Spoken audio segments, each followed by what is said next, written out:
Hi, everybody. Welcome to this next episode of I'm sitting here playing Homebody. Things are feeling a lot more subdued than they were in the last episode, where I was very stressed, and now it feels like we're getting to a bit more of a wind down sort of climax here. Um, and it seems like we're kind of meant to poke around in this place a little bit here. So we're gonna do that, and we're gonna see if we get any sort of conclusions, and if we do, I'll make this sort of like my review episode. But we'll see how long this takes. Anyway, let's get to it. Guess this is an old Grubsoft game. Looks scary. Clara, I found these while cleaning, and since I'll be around the post office today, I wanted to take a moment to send them to you. They're from another time, but somehow I still think of us as these feeble lines in the hands you drew and the hands that drew them. Parker.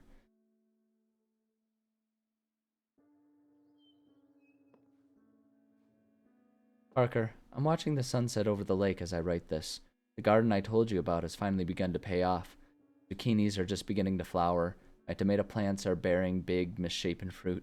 My basil has come in a bit wimpy this year, but it does just fine for a light caprese salad on a night like this.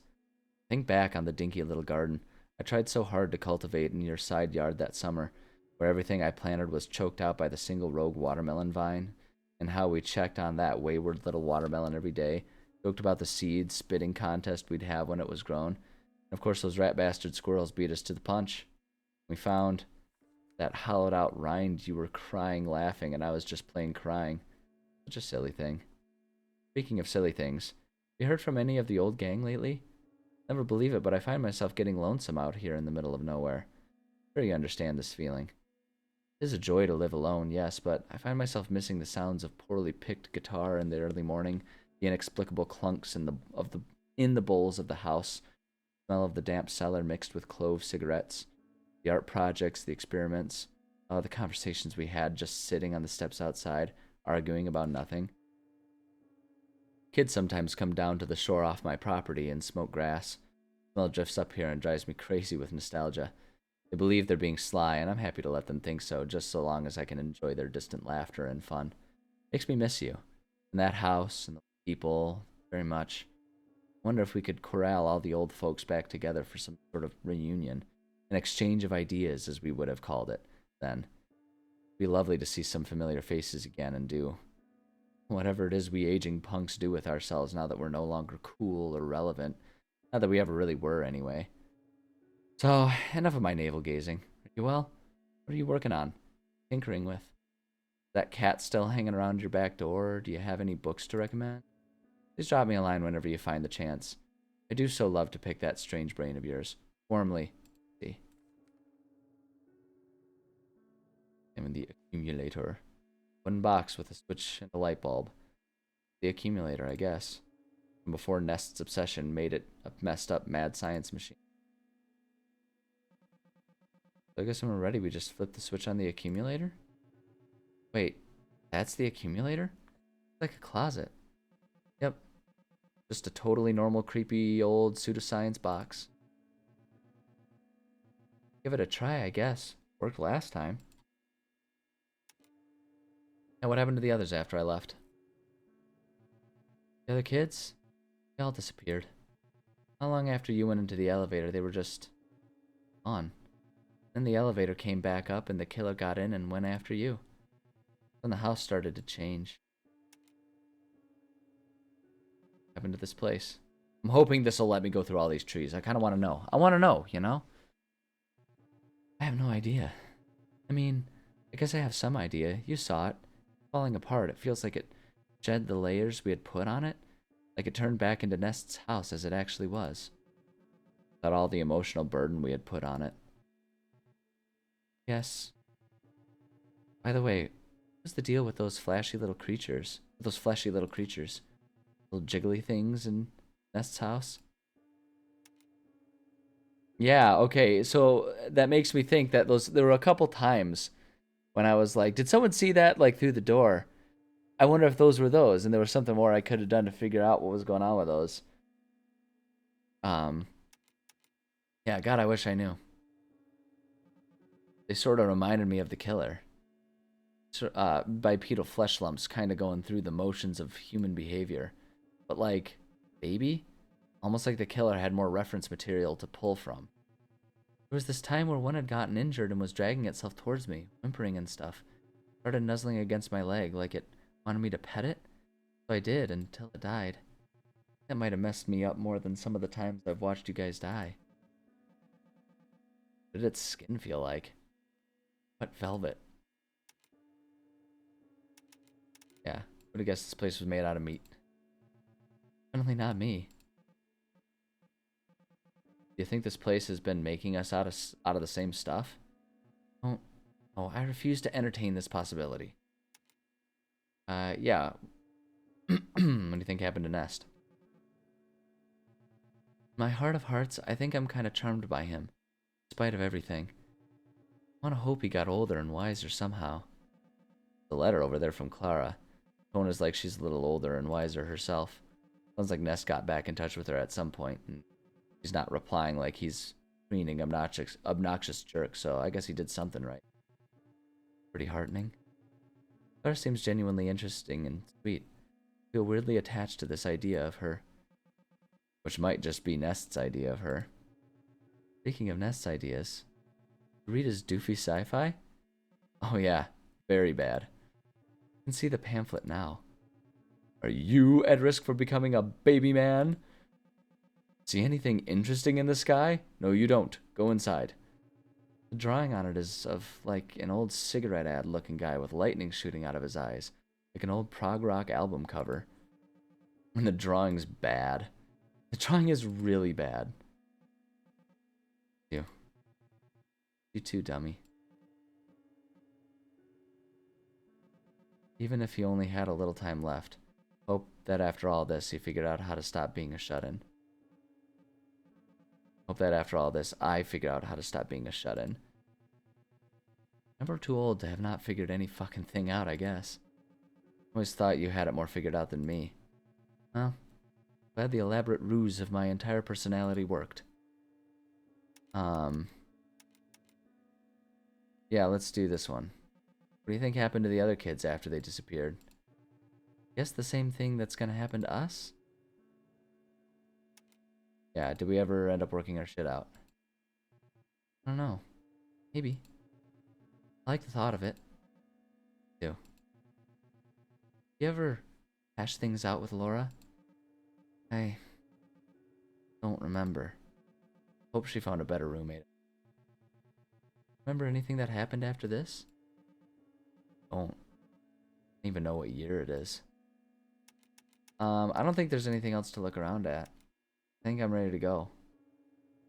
I think. Well, it feels like it's pretty final. So I'm just gonna see if there's anything else. Like, I guess that's just the big thing. I want to know, can we go back downstairs? No. Okay. So yeah, I guess we're ready to go. Emily? I'm ready to go. Go. I am too.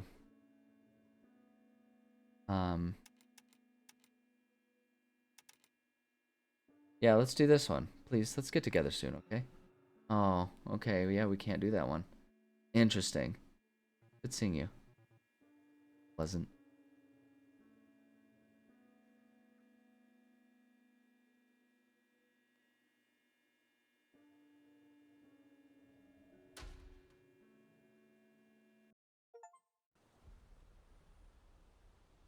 Okay.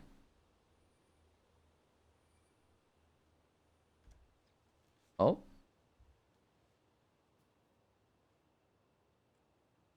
Us. Okay. Finally making it out of the house, but maybe it's just that we're making it out of our house.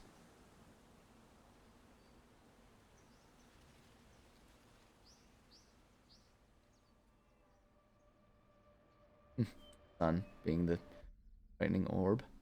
Is that it? Is that the end of it? Okay.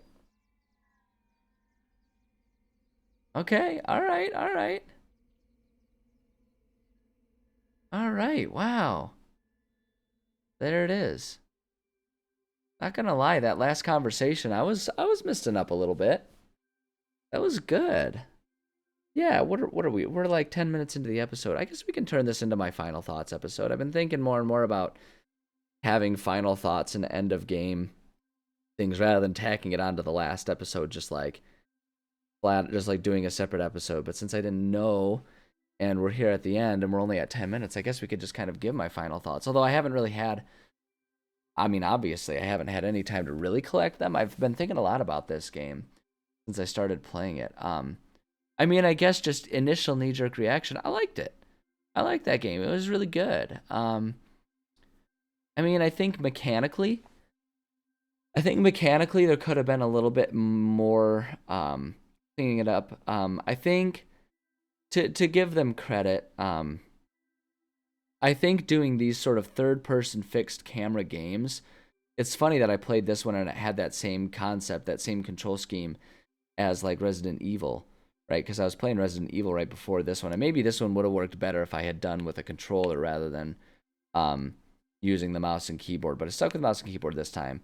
But at any rate, that third-person fixed camera angle, I think it's tough to have it control smoothly, because when the camera angle shifts suddenly, you're gonna inevitably end up in that situation where, the controls, the direction that you're going is gonna change. So I think a certain amount of that was inevitable. For that to be clumsy, but it was still clumsy. And I don't know that there's necessarily a way to fix it. I think that's just the nature of the game. So like I say, I guess the reason I'm bringing it up then is just to say, like, I think that's just, give them credit. It was one of the most frustrating parts of the game, but it wasn't really even something particularly in their control because they wanted to do it this way. I mean, they could have done non-fixed camera, but I don't know if it would have worked as well. It would be hard for you to get as attached to the character because you would never see the character's face, because you would either be first person or you'd be behind them if it wasn't fixed camera. And I think the whole point of this is you were meant to really identify and understand the main character here. So as frustrating as I found that, I think it is just a product of the game, and I think it's just one of those things that's unavoidable, where if you make one decision, there's going to be pros and cons with it. End of story. That's just how it goes. So imperfect, but not experience destroying. The puzzles I think were excellent. They were very goofy and very designed to be like, hey, this is a puzzle, but the way they were incorporated into the story made it make sense. So it didn't matter that they were nonsensical puzzles because it was a nonsensical situation. And I liked the nature of the puzzles. There was challenge. There were really only a couple times where I feel like, how was I supposed to figure that out? There's really only once or twice that I felt that way. Whereas for almost all the puzzles, it was like there was at least enough to work on so that even if I did end up referring to a guide, and I did have a guide up with me, I only referred to it like 2 or 3 times throughout that whole process. If I had not had the guide, I still think I could have figured them out, because I kind of just used the guide when I was feeling particularly stressed or just bogged down by it. So I guess what I'm saying is I think the puzzles were really good. I think they were a good level of difficulty where you could figure them out. It didn't take a whole lot of thinking to figure them out, but it did require some thinking. Like, you couldn't just like brute force your way through most of the puzzles. You had to think, you had to find the clues, you had to figure that stuff out. But once you found the clues were well written so that like you might have had to do a little bit of figuring out, but like once you had the clue, you're like, oh, okay, I know what to do with this. And I think that's really good, and I think it's actually really impressive because as someone who writes homebrew modules for D&D and stuff like that, it is really, really hard to write a good puzzle that people are going to find accessible while also finding them challenging. So, I mean, I guess what I'm saying is the puzzles, like, bravo, well done on the puzzles. I found them very fun and good. But what I think is most compelling about this game, which is I feel like it's pretty much what they were going for, is the storytelling. I think maybe a little less abstract would have been okay. I think it would have been fine if it had been a bit more upfront about the fact that we're discussing anxiety, depression, things like that. I think it could have been less abstract. We don't really know what happened with Pete. I feel like that was still left pretty unclear. I think the inference here is that everything that was discussed or experienced in the game in some way, shape, or form is something that happened in real life. So, like, I get the sense that it's meant to be something like we all did go to that house. That house was the beginning of the end for our main character, as she started to slip into depression, anxiety, mental health issues. And I think I get the sense that the whole hot dog escapade was a real thing. And I get the sense that maybe that's related to why Pete isn't around anymore.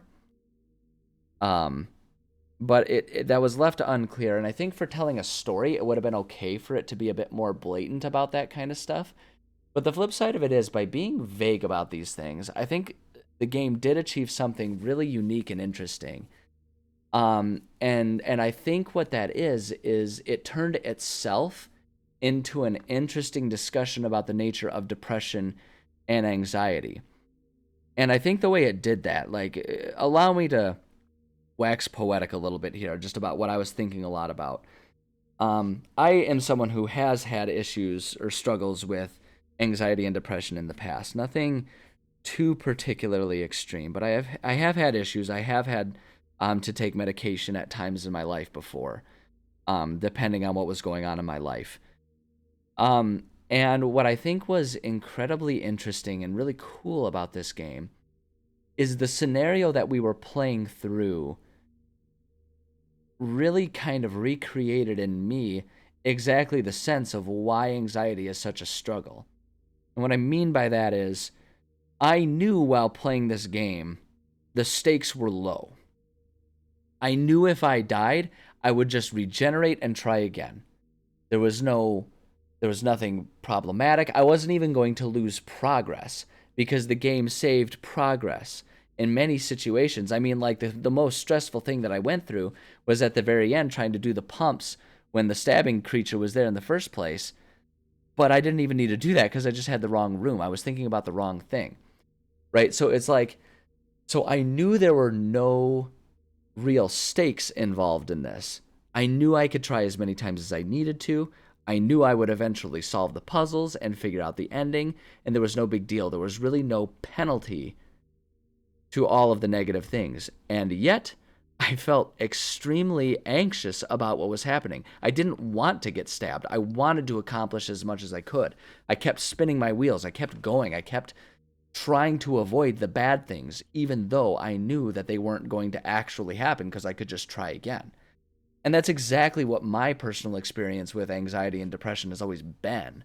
It's always a head game where I know that the things that I am spinning through my head, the things that I'm spinning my wheels about over and over and over again, aren't major issues. They're not things that are real. Like, I know that all of the, like, horror stories I envision in my head about car crashes and building collapses and stuff like that, because those are things that, like, my brain, when I'm, having a rough day, will just make me imagine. It's a thing that, not to get too much into my personal life, but that, like, recently has been sent into overdrive in some ways. I'll have dreams about that kind of stuff. And it's like, in my waking, conscious, like, thoughtful moments, I know that they're not real threats. I know that my building, my apartment isn't going to just, like, the floor collapse underneath me at any random time. I know that, it's unlikely that I'm going to get, final destination to buy a logging truck when I'm driving down the road.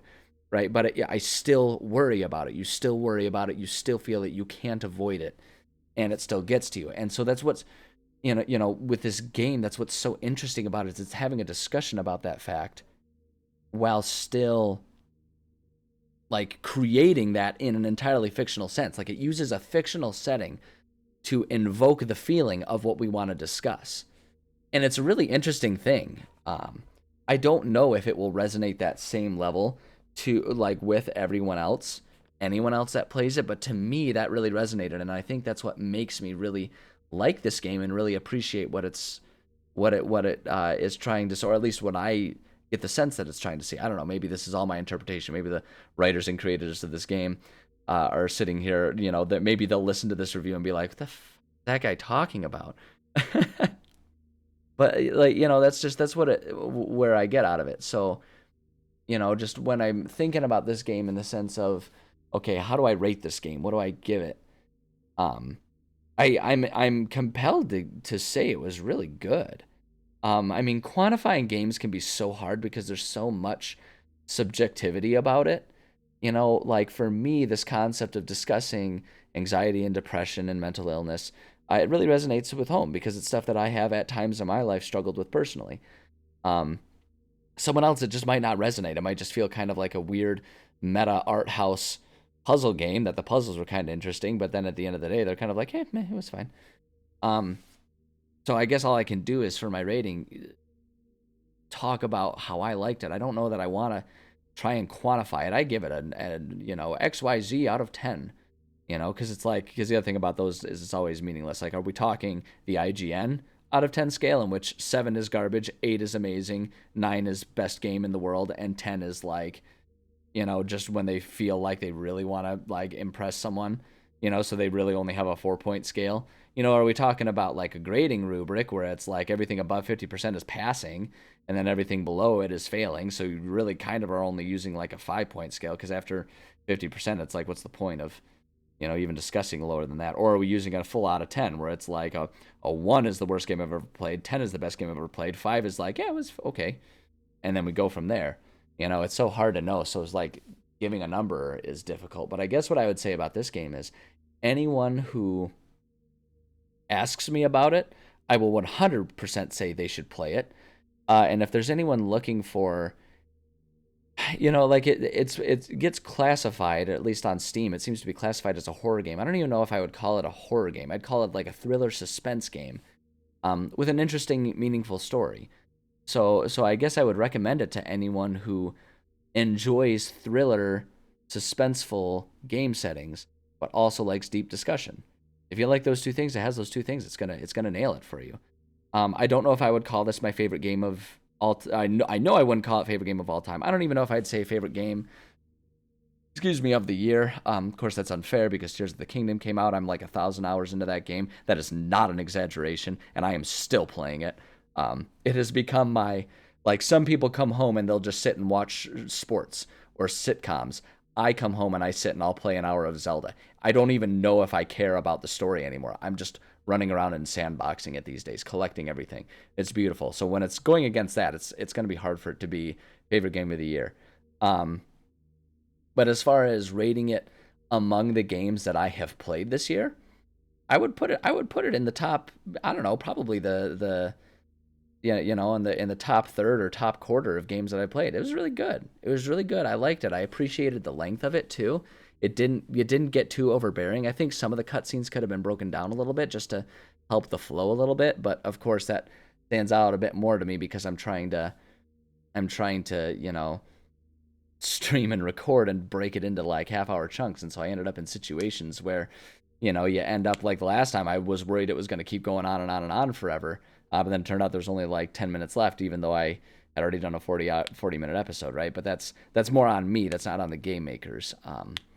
But yeah, no, it was a good game. It was a really good game. I liked it. I really appreciate the message it's trying to say, even if I don't know that it was like 100% the most poignant discussion on anxiety and depression. I think it was a really thoughtful one. And that's really what matters, right? Is at least attempting to give thoughtful insights and discussions to these topics. So yeah, I would say it was a really good game. I had a fun time playing it. Hopefully anyone who's here had a fun time watching and listening to me play it. When I started recording this, I was planning on having this fill up one of my November slots once I finish one of the other games that I'm playing. But, we're sitting here and it's like mid-October and I kind of just want to upload it. So I may be uploading this earlier into just like a Saturday slot and turning myself into, providing seven episodes of content a week. I don't know. Whenever this gets uploaded, yeah, it was good. It was good. I had a good time. So thank you so much for joining me in this journey playing this game. we'll figure some other game out to keep filling in the slots. But yeah, for now, I appreciate you. I appreciate the people watching. I appreciate people that made this game. All of y'all's appreciate and love you. Good fun ride. I liked it. I think I'll be thinking about this one for a little while. And I think it will always be one that kind of lives in the back of my head. There's a few games that are like that where I don't know if I'll play them again, but they're always just kind of there. And I remember my time playing with them. And I feel like this game probably will fill that. So, I don't know. With that, I guess go beat a game. That's a really good thing to do. It doesn't matter if, play Homebody if you're looking for something new to play. If watching this didn't ruin the concept of the suspense and the fun for you. But yeah, I don't know. At any rate, appreciate you. Love you. And we'll see you next time. Take care of yourselves. Bye.